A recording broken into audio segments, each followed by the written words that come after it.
I woke up to silence, the kind of silence that feels wrong. Then my phone buzzed. Once. Again and again.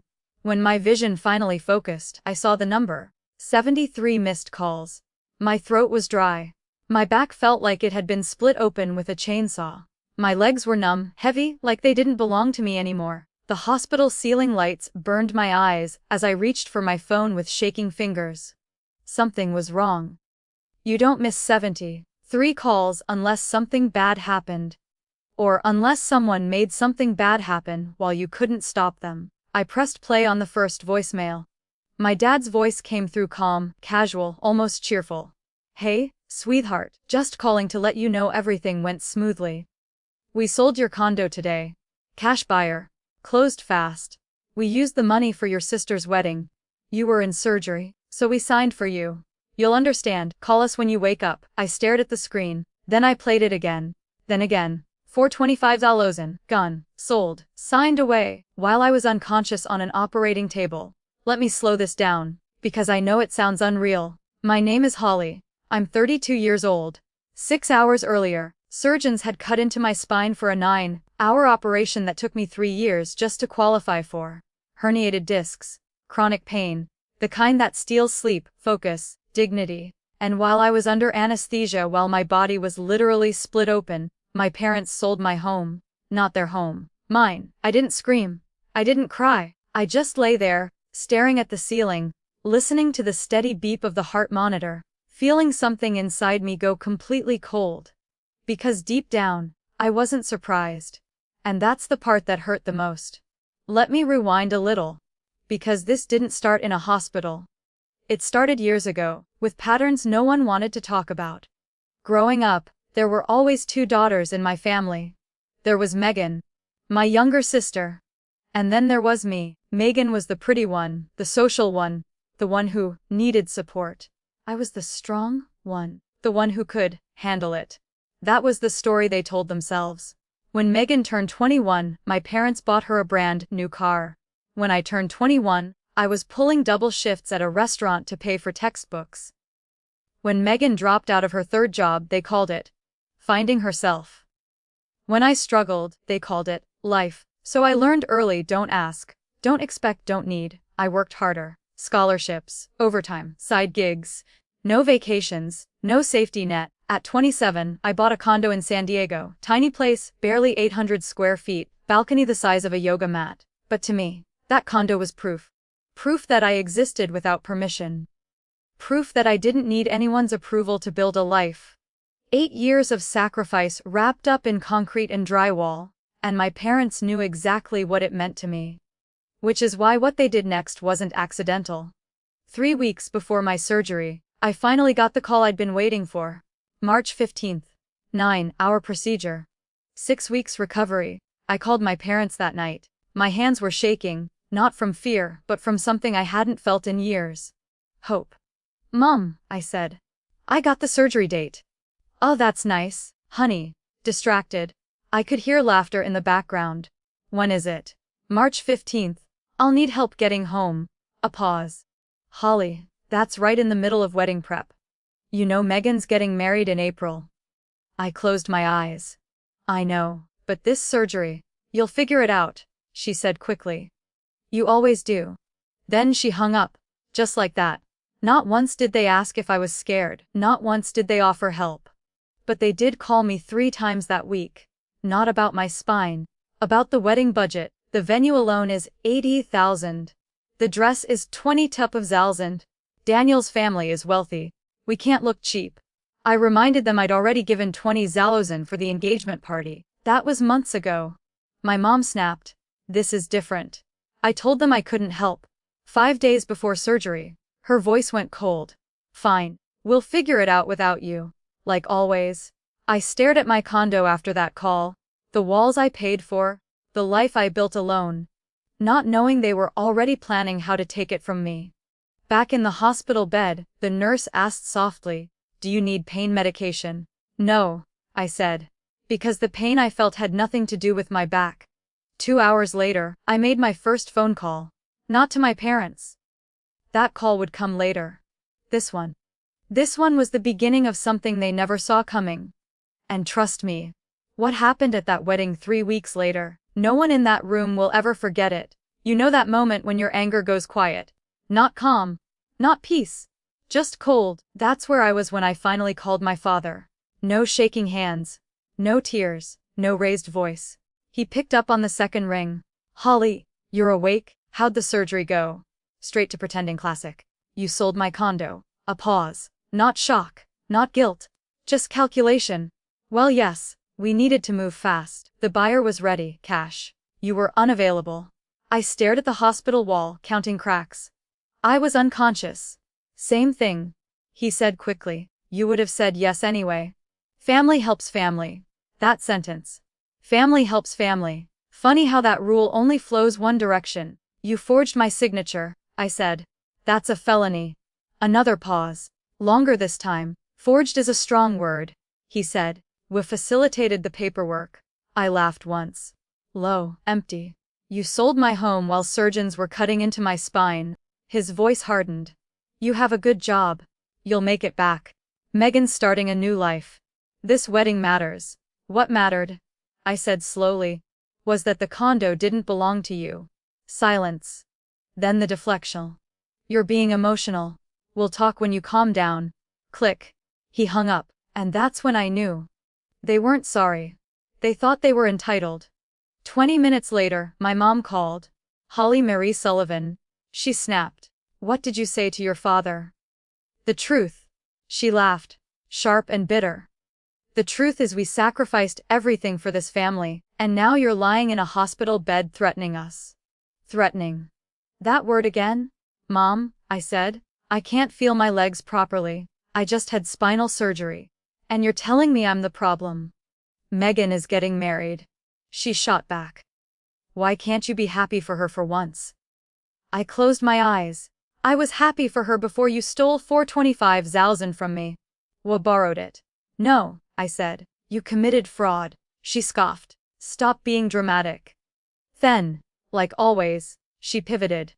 Do you know how stressed I've been planning this wedding? Your father's blood pressure is high because of you. Because of me. I took a slow breath. Mom. Do you know who owns the house you're sitting in right now? What kind of question is that? Answer it. Of course we do. Are you sure? She hesitated. Holly, you're on drugs. You're not making sense. I'll see you at the wedding, I said, and hung up. 3 weeks. That's all I needed. The next call I made wasn't angry. It was strategic. Aunt Patricia. She answered immediately. Oh, sweetheart, I heard. Her voice cracked just enough to tell me she already knew. Your father called me trying to spin it. I told him he'd lost his mind. Aunt Patricia was my dad's older sister. Retired accountant. Sharp as a blade. The only person in my family who ever looked at me like I mattered. I need your help, I said. Can you keep a secret for 3 weeks? A pause. Then, what are you planning? Not revenge? I said. Truth? Silence. Holly, once you do this, there's no undoing it. They sold my home while I was on an operating table, I said. There's no undoing that either. Another pause. Then, what do you need? I exhaled. I'm going to give you an envelope. Keep it safe. If anything happens, bring it to the wedding. The wedding, she repeated. Wes. She didn't ask questions. I'll be there, she said. With backup. Now here's the part no one knew. Not my parents. Not my sister. Not a single guest polishing their champagne glass for that wedding. 4 years earlier, my parents were about to lose their house. Foreclosure notices, midnight panic calls, $180,000 in debt. They begged me for help. I gave them $30,000, everything I had saved at the time. We'll pay you back, my father promised. They never did. What they didn't know. I made another call after that, to a real estate attorney. What if, I asked him, someone bought their debt anonymously? He paused. You mean through an LLC? Yes. And they'd never know it was you. That's the idea. 3 weeks later, I owned my parents' house. Legally, quietly, clean. They thought some faceless investor had saved them. They signed a lease. They paid rent. Every month. To me, I didn't do it for power. I didn't do it for control. I did it because, even after everything, I still loved them. But lying in that hospital bed, listening to my father's voicemail, that love hit its limit. 3 days after surgery, my lawyer visited my hospital room. He dropped a folder on my bedside table. "It's bad," he said. "How bad?" "They used a forged power of attorney. The signature barely resembles yours. The notary's been flagged before." "Can I reverse the sale?" He shook his head. "Innocent third-party buyer. It'd take years. The 425,000. Gone." But then he looked up. "You still own your parents' house?" I nodded. "And their lease," he added, flipping a page, "expires 1 week after the wedding."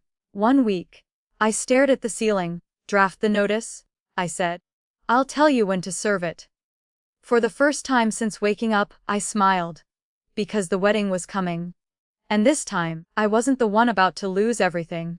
1 week before the wedding, my sister finally called me. Not to apologize. Not to check on my recovery. To warn me.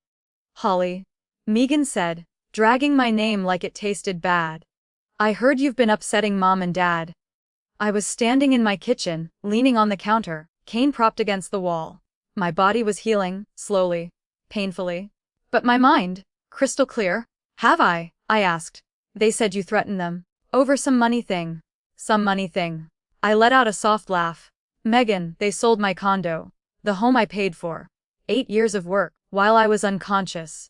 She sighed like I was exhausting. "Well, you're single. You don't need a place that big." It was 800 square feet. Still, she kept going. "And honestly, it's not like you have kids.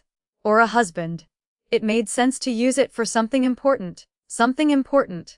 I felt the room tilt. Not from pain, but from clarity. "You knew," I said quietly. "What?" "You knew where the money came from." "No, I didn't." She replied too fast. "I don't get involved in financial stuff." But I pushed. "You knew I had surgery. You knew I'd be unconscious. And you knew I owned that condo." Silence. Then a nervous laugh. "I mean, I might have mentioned you had assets. I didn't think they'd actually. You pointed them at me." Her voice hardened. "You've always been jealous of me, Holly." There it was. "You're 32. Alone. And now you're trying to ruin my wedding because you can't stand seeing me happy." I closed my eyes. "I'll see you at the wedding," I said. "You better not cause a scene." "I wouldn't dream of it." I hung up. She thought the danger was over. She was wrong. The next day she went public. Instagram story, perfect lighting. Mascara streaked just enough to look vulnerable. Caption: "When someone in your own family is so jealous of your happiness that they try to destroy your wedding within minutes." The comments exploded. "Stay strong, Queen. Family can be toxic." Cut her off. My phone started ringing. Aunts, cousins, family friends. Not one asked for my side. Cousin David tried to play neutral. "Look, Holly, I'm sure there are two sides. They sold my house while I was in surgery." Long pause. "Well, weddings are stressful." Click. I didn't argue. I didn't defend myself. I screenshotted everything. Every post. Every comment. Every private message calling me bitter, jealous, selfish. I saved it all in one folder. Evidence. 2 days before the wedding, there was a rehearsal dinner. I almost didn't go. Every step still hurt. My back burned. But I needed to see the room before the storm hit. Upscale Italian restaurant. Private room. Candlelight. A 12,000 bill. Megan had posted it proudly. I walked in late, cane tapping softly on marble. The room went silent. My mom froze mid-laugh. My dad stiffened. Megan whispered something into her fiance's ear. "Holly," my mother said with a razor smile, "we didn't think you'd make it." "I wouldn't miss this," I replied. My father stood to toast. "Tonight we celebrate family," he said. "Sacrifice. Everything we do for our children." I raised my glass, said nothing. But Daniel, my sister's fiancé, kept glancing at me, studying. At the end of the night, Megan approached me. "I'm surprised you came. I brought you a gift," I said. Her eyes narrowed. "A gift? You'll see it on Saturday." I left before she could respond. Wedding day arrived wrapped in luxury. 5-star hotel. White roses everywhere. String quartet, 200 guests, 200 witnesses. I arrived with Aunt Patricia. Simple navy dress, simple confidence. "You ready?" she asked. I touched my clutch. Inside, a manila envelope thick with truth. More than ready. The ceremony was flawless. Megan floated down the aisle in a 22,000 dress, smiling like she'd already won. She caught my eye, smirked. I smiled back. Not yet. The reception was even bigger. Chandeliers, elevated head table, champagne towers. I was seated at table 14. Near the kitchen, the exile table. Dinner passed. Then my father stood. This wedding represents everything our family believes in, he announced. Sacrifice. Unity. He raised his glass. And I think Holly should say a few words. The room turned toward me. My mother's eyes warned me. Megan's smile trembled. I stood. Slowly. Cane tapping. One step at a time. The room held its breath. I took the microphone. Thank you, Dad, I said. You're right. I contributed a lot to this wedding. Silence. 6 weeks ago I had 9-hour spinal surgery. Murmurs. While I was unconscious, my parents sold my condo, forged my signature, took $425,000. Gasps rippled through the room. My father stepped forward. Holly, stop. This is my toast. I opened the envelope. And this is your wedding gift. And that's where everything broke open. Because what I revealed next. It didn't just end the wedding. It ended everything. You could hear a pin drop. 200 people. Crystal chandeliers. Expensive silence. I stood there with a microphone in my hand, my sister in her white dress, my parents frozen like statues, and a truth that had been waiting years to breathe. I'm not here to ruin anyone's wedding, I said calmly. I'm here to tell the truth. My father took a step toward me. Holly, you're confused. I didn't raise my voice. You had your speech. This is mine. He stopped. I reached into my clutch and pulled out the first document. This, I said, holding it up, is the forged power of attorney, used to sell my condo while I was unconscious on an operating table. A sharp inhale rippled through the crowd. I turned slightly so everyone could see it. The signature doesn't match mine. The notary has already been flagged for fraud. My lawyer confirmed everything. My mother's face drained of color. Megan laughed nervously. This isn't funny. I agree, I said. It's criminal. I pulled out the second document. And now, the gift. That got their attention. This is the deed to the house my parents live in. The house they've owned. Or thought they owned. For 20 years. My mother stood up so fast her chair scraped the floor. What does that have to do with anything? 4 years ago. I continued. You were weeks away from foreclosure. Someone bought the debt anonymously. You thought a faceless company saved you. I let the pause stretch. That someone was me. The room exploded. What? No way. Oh my God. My father grabbed the edge of the table. That's impossible. It's public record, I said. You've been renting that house for 4 years. My mother's hands shook. Why would you do this? Because I loved you, I said, even when you didn't love me back. Then I turned to Megan. And the lease? I added. It expires in 30 days. Her smile shattered. Daniel, her groom, stood up slowly. Wet, he said. The money my in-laws put into this wedding. My mother looked away. Daniel's voice cracked. That came from Holly's condo. Silence answered him.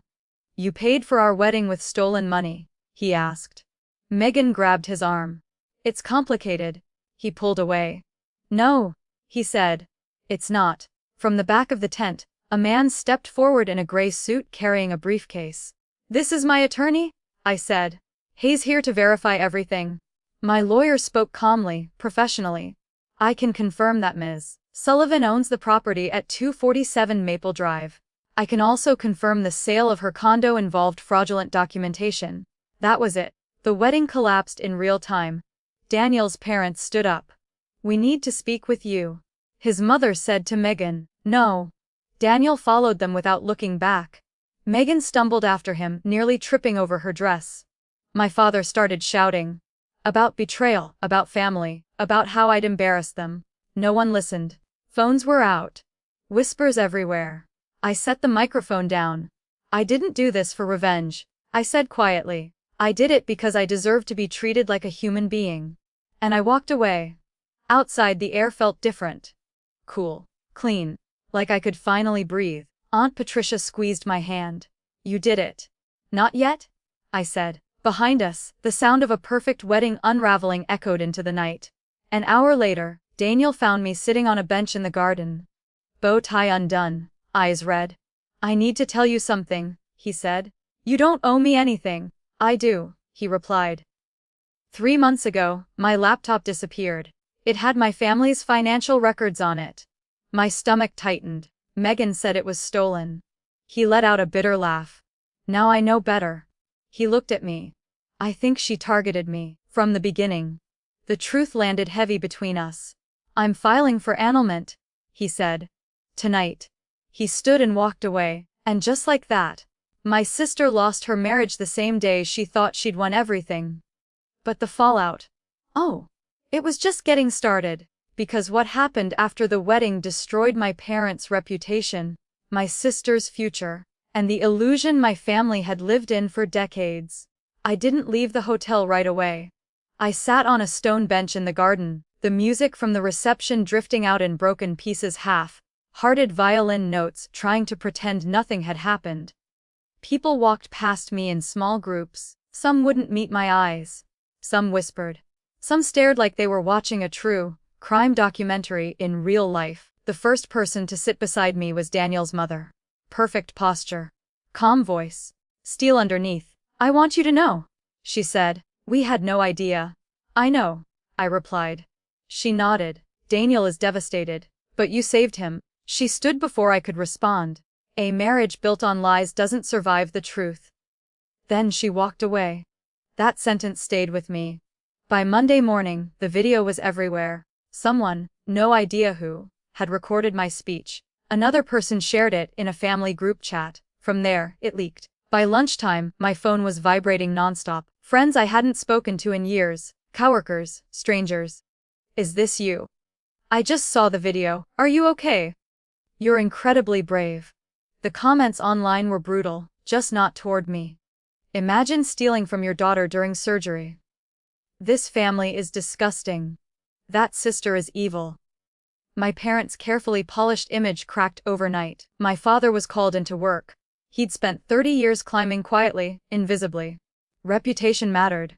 By the end of the day, he was placed on administrative leave pending investigation. My mother lost everything social within a week. Book club, charity committee, her tennis group. People stopped calling, stopped inviting, stopped pretending. And Megan, her influencer career collapsed faster than her wedding. Real followers vanished, brands backed out, comments turned vicious. The bots stayed. Of course they did. They don't have morals. The annulment went through in record time. Daniel's family had excellent lawyers. Megan walked away with nothing, no husband, no settlement, no safety net. 1 week after the wedding, she started her first job in 6 years. Retail, minimum wage, she cried. According to Aunt Patricia, I didn't feel anything, not joy, not revenge, just quiet. 30 days after the wedding, my phone rang. My father. I almost didn't answer. "Holly," he said, his voice thin. "We need to talk about the house." "The lease expired," I said. "We don't have anywhere to go." I leaned against my kitchen counter. "You had 4 years," I replied. 4 years living in a house I saved? Silence. "If you do this," he said, "you're no longer my daughter?" I let out a slow breath. "I was never your daughter," I said. "I was just the one you used." I hung up. 2 days after they moved out, I walked through the house. Empty rooms. Echoes. Aunt Patricia stood beside me. "How do you feel?" "Sad," I admitted. "Not because they're gone, but because I finally stopped hoping." She nodded. "That's grief too." I rented the house to a young couple. Both teachers. The rent money, I donated it to an organization that helps people escape financial abuse inside families. It felt right. 3 months later, I ran into my mother at a park. She looked smaller, older. We sat on separate ends of a bench. "I never meant to hurt you," she said. I waited. She didn't apologize. I stood up. "Take care of yourself," I said and walked away. That was the last time we spoke.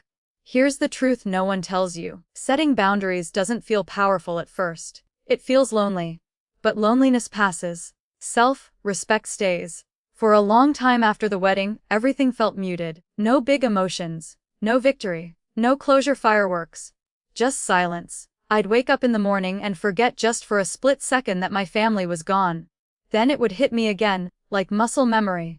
Not pain exactly. More like the absence of weight you carried so long you forgot it was there. My body healed faster than my heart. The cane disappeared first. Then the constant back pain softened. Then one day I realized I hadn't thought about the surgery at all. But my family, they lingered. Not as people but as questions. What if I'd stayed quiet? What if I'd forgiven them? What if I'd been the bigger person? Those thoughts haunted me late at night. Then I remembered the voicemail. And the questions stopped. I moved into a smaller apartment. Nothing fancy. No balcony. No big windows. But it was mine. Every rent payment reminded me of something important. I was no longer financing my own erasure. Friends asked if I regretted it, cutting them off, exposing everything, walking away. I always answered honestly. I don't regret telling the truth. Because truth didn't destroy my family, it revealed it. Aunt Patricia stayed close. She'd call just to check in. You eating? You sleeping? You remembering you're allowed to be happy? One afternoon, she said something that stuck. You weren't born into a family, she told me. You were drafted into one. And you're allowed to resign. I wrote that down. Megan texted once. Just once. I hope you're happy. You ruined everything. I stared at the message for a long time. Then deleted it. Because happiness wasn't revenge. Happiness was peace. And for the first time I had that. Months passed. I started therapy. Not because I was broken, but because I wanted to understand why I stayed silent for so long. The therapist said something I'll never forget. People who grow up unseen often mistake survival for love. That hit hard. I wasn't loyal. I was conditioned. I rebuilt slowly. Work, friends, routine. I learned what it felt like to be chosen without obligation. To be loved without cost. To sit at a table and not feel like I owed anyone anything. One day while cleaning out my closet, I found the cane. I held it for a moment. Then put it back. Not as a reminder of pain, but of strength. Here's the part people don't expect. I don't hate my parents. I don't even hate my sister. Hate requires energy. I spent too much of my life giving them mine already. Instead, I let go. 2 years later, I bought another place. Smaller than the condo. But brighter. Sunlight poured through the windows in the morning. I drank coffee there in silence. Real silence. Not the kind that comes from neglect. But the kind that comes from safety. If you're watching this and you feel like the extra in your own family, if you're the one who gives and gets told to be grateful for scraps, hear this. You don't owe anyone access to your life just because you share blood. Love isn't proven through suffering, and boundaries aren't cruelty. They're survival. People always ask how this story ends. They expect revenge, reconciliation, a dramatic apology scene where everyone cries and hugs and everything magically heals. That ending only exists in movies. Real life is quieter, harder, more honest. Here's how my story actually ends. I don't speak to my parents. Not because I hate them, but because I finally stopped waiting for them to become people they never were. They live in a small apartment now. I hear updates through Aunt Patricia sometimes. I don't ask questions. Knowing less is part of my peace. Megan still works retail. She's in therapy, from what I've been told. I hope it helps her. Not for what she did to me but for whoever she becomes next. Daniel remarried 2 years later. He sent me a birth announcement when his daughter was born. Just a simple note. Thank you for the truth. I wouldn't have survived that marriage. I kept it. As for me, I'm 34 now. I own a home again. Not the condo, something smaller, brighter. Every window reminds me that I rebuilt twice. I still have the cane tucked in my closet. I don't throw it away. It reminds me of the moment I stopped breaking myself to keep others comfortable. Here's what I want you to remember if you take nothing else from this story. 1. No one is allowed to take what you worked for, no matter their title in your life. 2. Setting boundaries isn't cruelty, it's self-respect. 3. Silence isn't weakness. Sometimes it's preparation. 4. Walking away doesn't mean you failed, it means you survived. If you're watching this and your family makes you feel invisible, if you're the one who's strong, because no one shows up for you, I want you to hear this clearly. You don't exist to be used. You don't have to earn love by suffering. And you are allowed to choose yourself without apology. Thank you for staying with me until the end. If this story resonated with you, share your thoughts in the comments. I read every single one, and if you've ever had to set a boundary with family, you're not alone even when it feels like it. Until next time, take care of yourself. You matter.